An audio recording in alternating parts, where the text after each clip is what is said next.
Welcome back to my YouTube channel and it's nice to see you again guys. तो अभी मैं बात करने वाली हूँ मेडिकल एग्जामिनेशन के लिए। जब भी आप किसी कंट्री में अप्लाई करते हो अपने वीजा के लिए, वीजा प्रोसेस के लिए, तो उसके लिए मेडिकल और बायोमेट्रिक होता है। तो अभी मैं सिर्फ मेडिकल के बारे में बात करूंगी कि उसमें कौन कौन से ऐसे डॉक्यूमेंट्स हैं जो बहुत ही ज्यादा जरूरी होता है और अपने कौन कौन से ऐसे मिस्टेक हैं जो आपने नहीं करने हैं। आपको उससे बचना है, क्योंकि अगर एक बार आपका किसी भी वजह से अगर मेडिकल नहीं हो पाता है ना, तो उसका जो रीशेड्यूल करना, जैसे कि जरूरी नहीं है कि अगर आप रीशेड्यूल करोगे तो 15 दिन में ही हो जाए। कभी कभी ऐसा भी हो जाता है कि आपने ना 2-3 महीने का वेट करना पड़ जाता है। तो चलिए शुरू करते हैं। So let's start. तो गाइस, इस वीडियो में मैं अपना एक्सपीरियंस बताऊंगी और जो भी मेरे रिलेटिव्स हैं जो गए हैं अब्रॉड और उन्होंने उनके साथ ऐसा क्या क्या मेडिकल टेस्ट में हुआ, वो सारा इन्फॉर्मेशन मैं इसमें इंक्लूड करूंगी। और तो गाइस, सबसे पहले मैं डॉक्यूमेंट्स की बात करूंगी कि अपने डॉक्यूमेंट्स में क्या क्या रखना है। पहला, आपका जो ओरिजिनल पासपोर्ट है आपने वो रख लेना है। उसका 3 कॉपी रखना है। ओरिजिनल पासपोर्ट रखना है और उसका 3 कॉपी होना चाहिए जो कि ब्लैक एंड व्हाइट में होना चाहिए। और साथ ही जो आपका पासपोर्ट है उसका front page and last page एक ही पेपर पे होना चाहिए। वैसा 3 प्रिंट आउट आपके पास होना चाहिए। ये डॉक्यूमेंट्स आपने रख लिए। उसके बाद आपने आधार कार्ड और पैन कार्ड आपने रख लेना है। और इसके बाद आपके पास वैक्सीनेशन का सर्टिफिकेट है कोविड-19 का, तो आपने वो रख लेना है। अगर इसके अलावा आपके पास कोई और भी सर्टिफिकेट है तो आपने वो भी रख लेना है। तो ये आपका डॉक्यूमेंट्स हो गया जो आपने अच्छे से संभाल करके रख लेना है।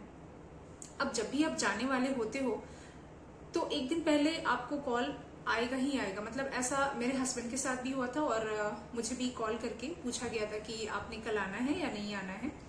तो अगर कॉल नहीं आता है तो आपने खुद से भी एक बार कंफर्म कर लेना है अगर कॉल नहीं आता है तो। और अगर कॉल आ जाता है तो अच्छी बात है, आप उनसे सारा डिटेल्स पूछ सकते हो कि मैंने क्या क्या लेकर के हमने आना है, कौन कौन सी डॉक्यूमेंट्स बहुत ही ज्यादा जरूरी है, तो आपने ये सारा कुछ पूछ लेना है।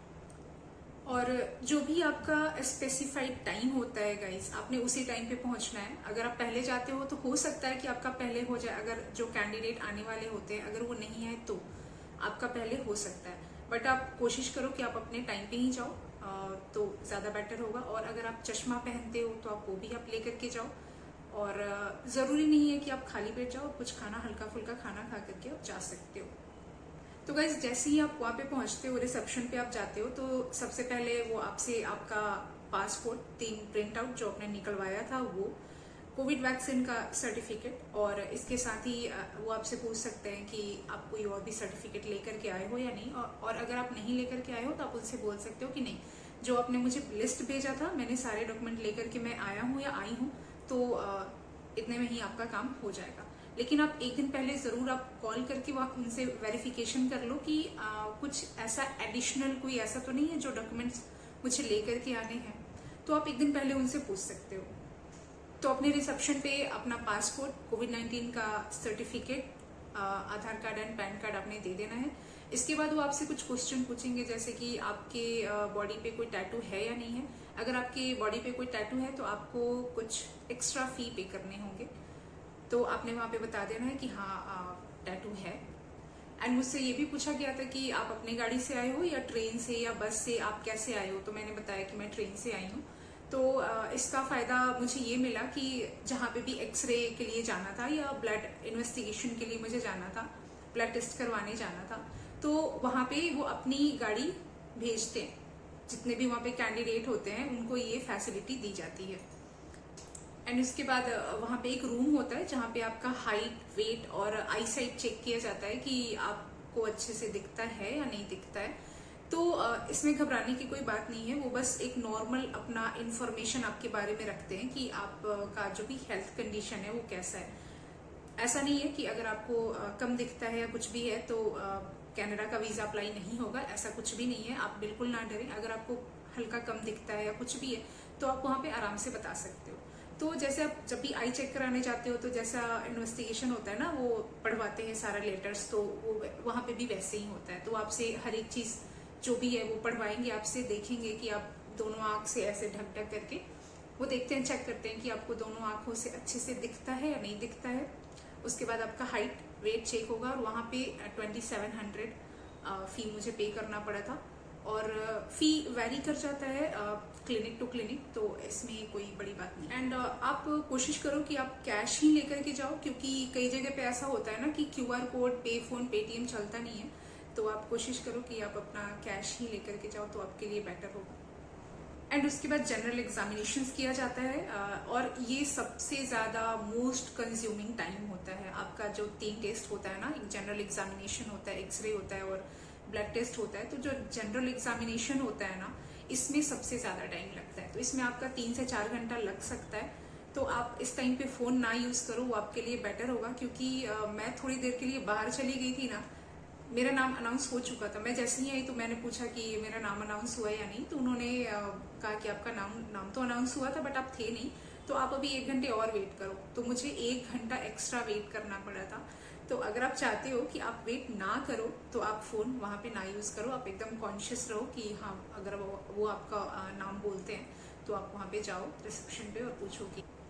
एंड गाइज फिर वो आपसे पूछेंगे कि जनरल एग्जामिनेशन में सारा एक क्वेश्चन तो वो हर जगह रिपीट होता है कि आपका कोई ऑपरेशन हो रखा है या नहीं हो रखा है, कोई medical history, long term illness है या नहीं, मतलब इलनेस था या नहीं था, ये सारा डिटेल्स आपसे पूछेंगे। टैटू है या नहीं है आपके बॉडी पे, एलर्जी है या नहीं है आपको, तो ये सारा कुछ आपसे वहां पे पूछेंगे। और ये क्वेश्चन ब्लड टेस्ट में भी पूछा गया था और एक्सरे में भी मुझसे पूछा गया, तो एक ही क्वेश्चन ना ये रिपीट होता रहता है। एंड गाइस इसके बाद आता है ब्लड टेस्ट और एक्सरे की बारी आती है। तो इसमें जो भी कैंडिडेट अपना व्हीकल यूज करके आते हैं, तो उनको तो अपनी ही गाड़ी से जाना होता है। बट जो ट्रेन से आए हैं ना, दूर से आए हैं, उनको वो फैसिलिटी दी जाती है वहां पे। जहाँ पे मैंने कराया था, मेरा लुधियाना में हुआ था, तो उन्होंने ब्लड टेस्ट के लिए और एक्सरे के लिए अपनी ही गाड़ी से उन्होंने भेजा।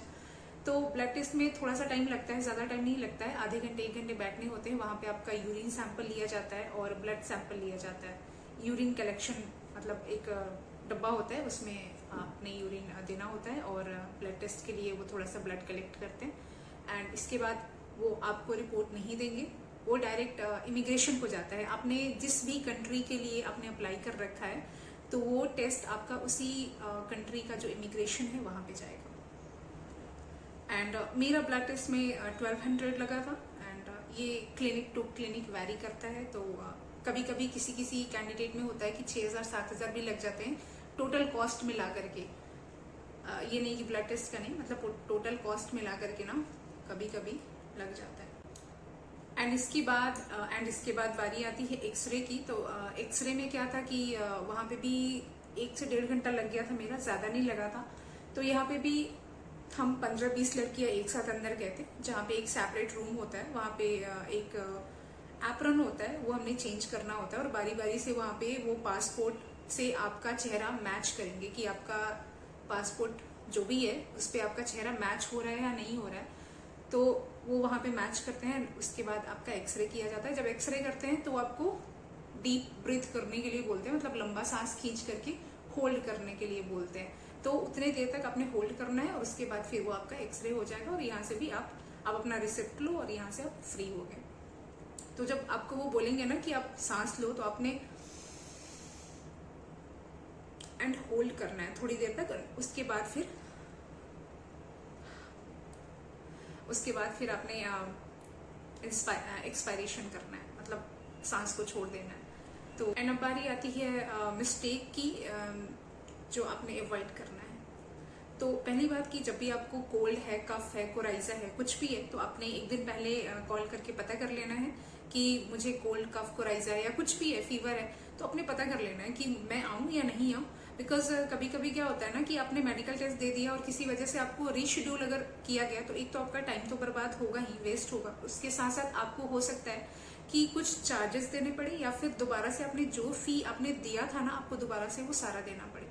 तो आप इन सब चीजों से बचें। जब भी कोल्ड, कफ, कोराइजा कुछ भी हो, तो आप एक दिन पहले कॉल करके आप पता कर सकते हो। एंड दूसरा स्पेशली फॉर ए गर्ल्स है, मेंसेस के टाइम पे आप ना जाएं, क्योंकि यूरिन सैंपल में रिपोर्ट आपका गड़बड़ा, मतलब सही नहीं आ सकता, तो आप उस टाइम पे ना जाओ।